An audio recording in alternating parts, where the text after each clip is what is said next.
বিসমিল্লাহির রহমানির রহিম। আমরা এই ভিডিওতে ইসমে জরব সম্পর্কে আলোচনা করব।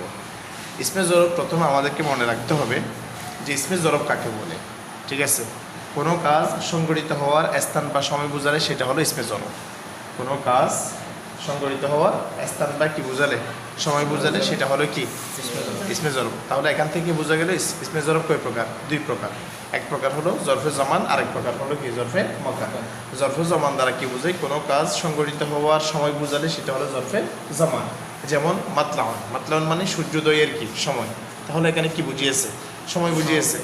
তারপরে কোনো কাজ, কোনো ইসিম সংগঠিত হওয়ার কি বোঝালে, স্থান বোঝালে সেটি হলো কি জরফে মাকান। মাকান মানে জায়গা, আর জামান মানে সময়। তো যেমন হচ্ছে যে মাতলাউন, মাতলাউন মানে কি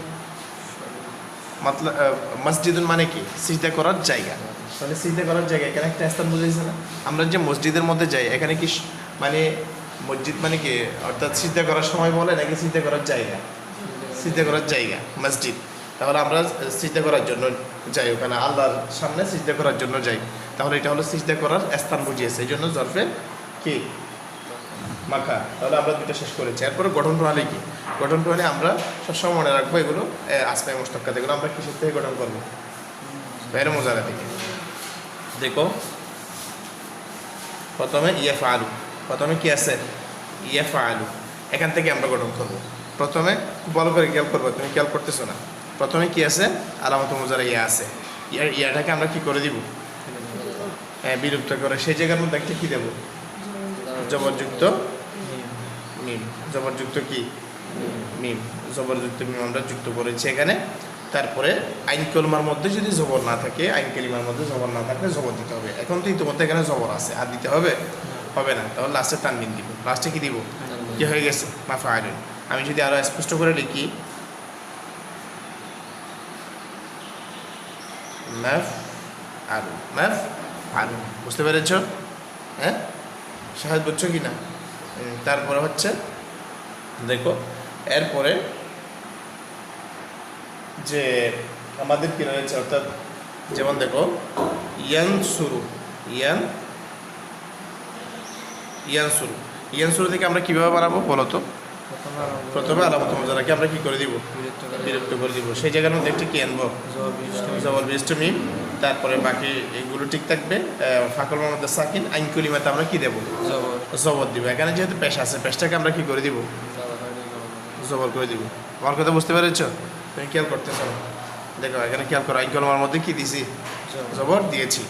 তাহলে আইন কলিমাতে জবর এবং লাম কলিমায় কি? তানবিন।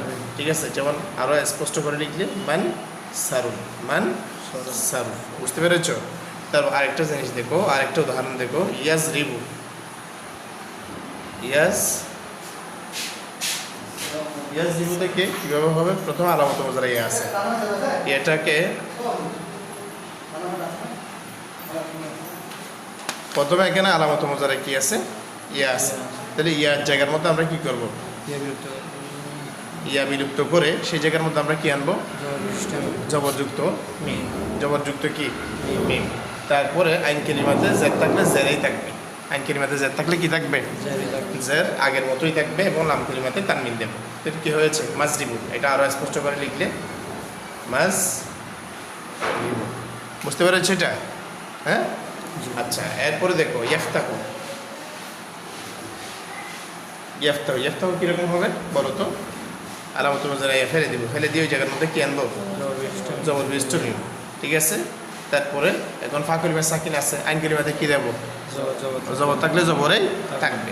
লাম কলিমায় কি দেবো? তানবিন। আরো স্পষ্ট করে লিখলে মাফ তাকুন, মাফ তাকুন। তুমি বুঝছো এগুলা? হ্যাঁ, আচ্ছা। গেল এখানে ইসমে জরফের মধ্যে এখানে গঠন প্রণালী, এখানে জরফে জমান এবং জরফে মকান উভয়ের জন্য একই ধরনের কি গঠন প্রণালী। উভয়ের জন্য একই ধরনের কি গঠন প্রণালী, ভিন্ন ভিন্ন গঠন প্রণালী না, উভয়ের জন্য একই ধরনের গঠন প্রণালী। এবং এর সিগা হলো তিনটা। এর সিগা হলো কয়টা? ইসমে জরফের সিগা হলো মোট কয়টা? তিনটা। কি কি?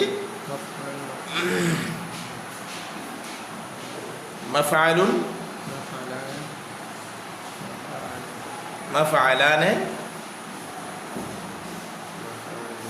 মাফাইলু। ঠিক আছে, মাফআলুন, মাফআলানে, মাফআইল, মাফআলুন, মাফআলানে, মাফআইল, এগুলো হচ্ছে ইসমে জরফের কি সিগা। বুঝতে পেরেছ? আচ্ছা,